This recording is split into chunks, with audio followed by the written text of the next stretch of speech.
بسم الله الرحمن الرحيم.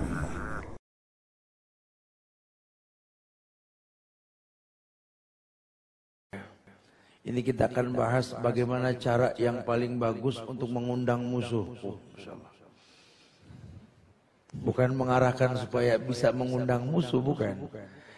Kadang orang ini nggak berasa kebaikan yang dia lakukan baik menurut dirinya, tapi malah menjadi bagian datangnya sebuah permusuhan. Banyak orang yang setelah ibadah dia menjadi baik. Tapi kalau dia menjadi baik, tapi dia nggak merasa baik, bagus. Cuma ini banyak orang menjadi baik, kemudian merasa baik, ini yang salah. Sehingga efeknya buruk. Maksudnya betul, cara dia memanggil orang untuk sholat ini betul, ajakannya sholat.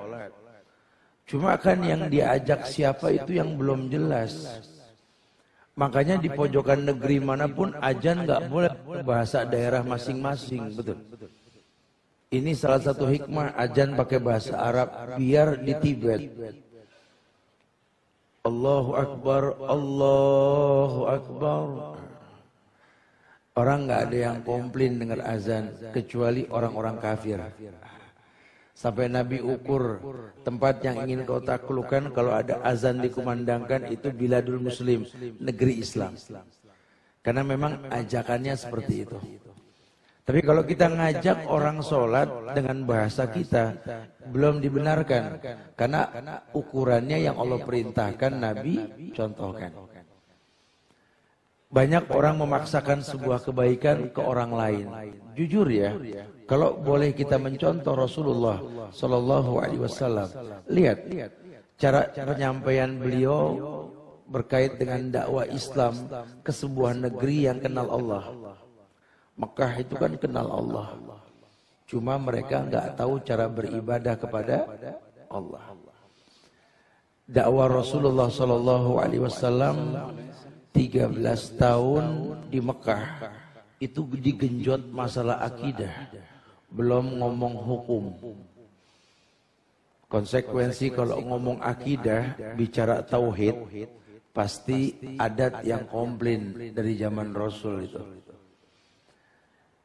10 tahun di Madinah baru beliau bicara hukum. Sehingga masyarakat saat itu percaya kalau hukum diturunkan untuk dilaksanakan. Ini bahasa mudah yang harusnya orang bisa nyimpulin. Cuma banyak orang pengen nyampein hukum, akidah belum disamain. Itu yang dibilang mengundang musuh. Akidah kita belum sama. Kita udah ngomong hukum, nggak main sambit-sambitan udah bagus. Tapi kalau kita bicara akidah untuk disamakan akidah, ketika bicara hukum sami'na wa ta'ana. Kalau belum bicara akidah, kita bicara hukum sami'na wa asoina. Betul. Yang ada kita bermaksiat, akhirnya obrolan di antara kita mengatakan hukum dibuat untuk dilanggar. Tuh yang terjadi. Ya, banyak orang menjadi hakim buat sebuah hukum karena akidahnya belum betul. Nah, Islam tidak pengen seperti itu. Makanya banyak orang-orang nih yang nggak memahami uslub dalam dakwah, sehingga kebaikan yang dia lakukan ditujukan kepada orang untuk didakwahi, malah mengundang permusuhan. Loh kok bisa? Ya bisa. Karena berasa nggak berasa kalau orang sudah berpencar dari yang namanya contoh Rasulullah Sallallahu Alaihi Wasallam, udah jangan ngayal ujungnya baik. Nggak usah kita sahabat saja begitu kok. Ngalamin tuh sahabat ketika perang Uhud. Ya, mereka sedih karena mereka kalah.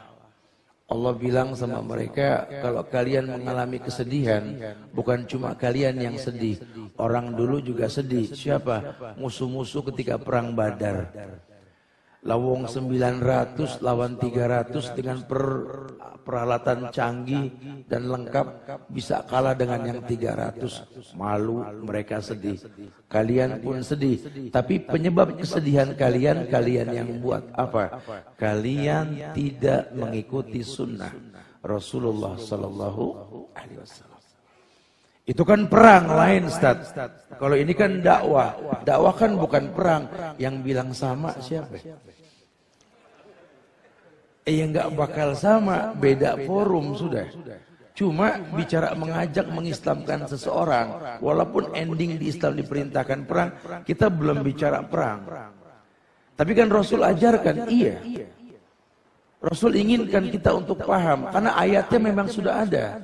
Ya ayyuhalladzina amanu taqullaha wa aminu birrasulih yu'tikum kiflain min rahmati wa yaj'alakum nuran tamsuna bihi wa yaghfir lakum. Tuh Allah yang bilang, hei orang yang beriman, iman dulu dah diomongin. Jangan sampai kita ngomong agama tapi kita nggak kontrol iman, nggak bakal bisa. Makanya kalau orang yang beriman bicara ibadah nggak bakal komplain. Jadi kalau orang imannya belum bagus kita ngomong agama, dia komplain wajar.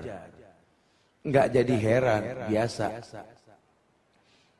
Ya, Rasul saja mencegah malaikat buat ngancurin Taif. Cuma gara-gara komplain aja Taif dengan hukum yang beliau sampaikan. Karena kan beliau sudah bicara hukum, ya. Ditimpukin Rasul. Malaikat turun minta izin balikin gunung ke Taif, kata Rasul jangan. Mereka orang yang enggak berilmu, ini mah wajar. Lawang mereka belum kenal saya yang salah, tuh kata Rasul.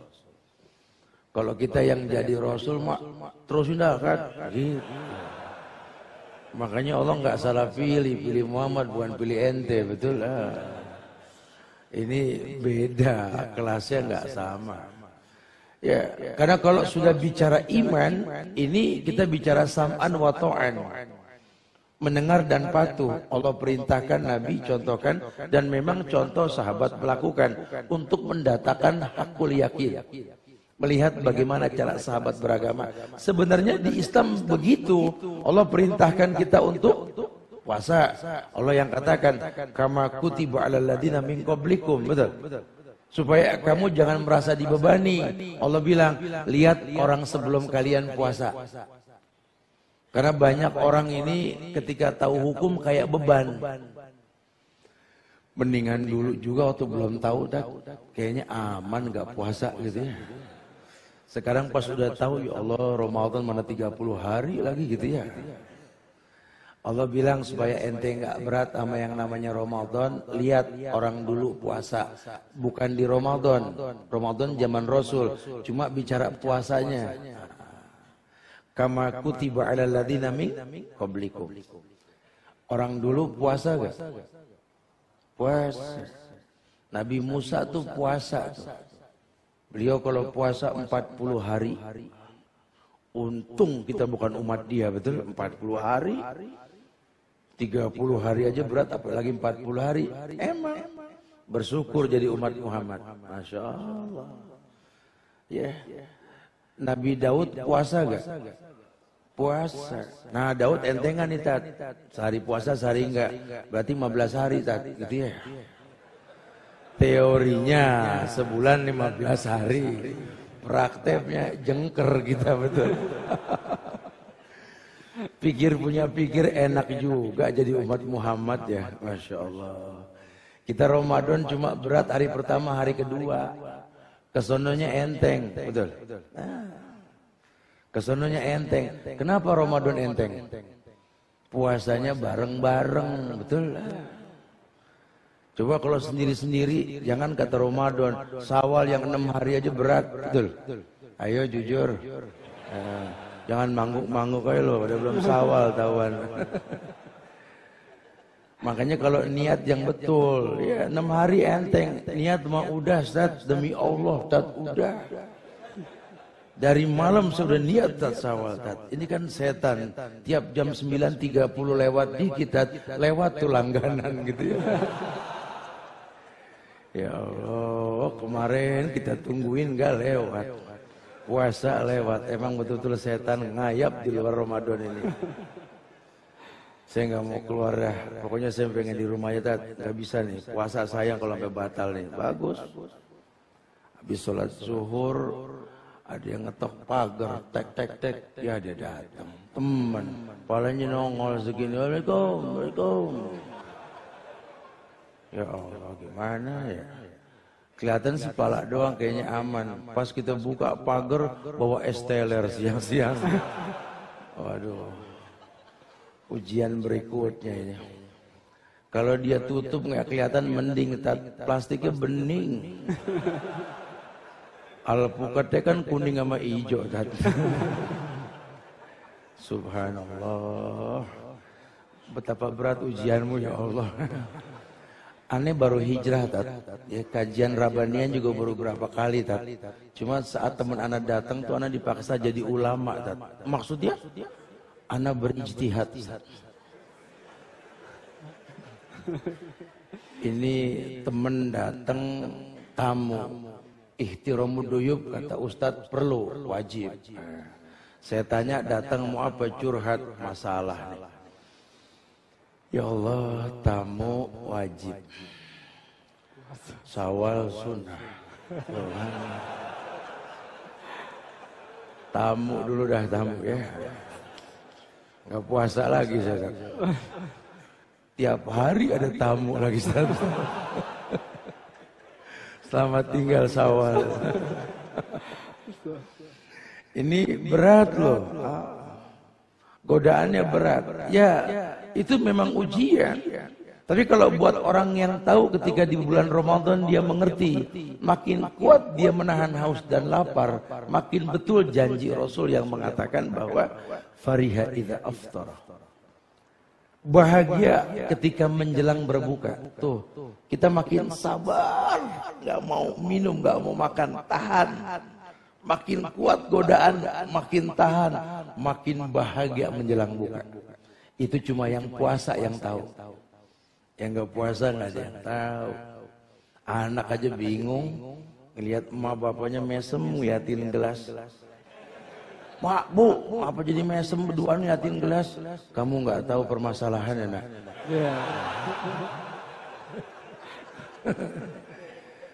Ibu dan bapak berjuang dari pagi nih sama dia nih.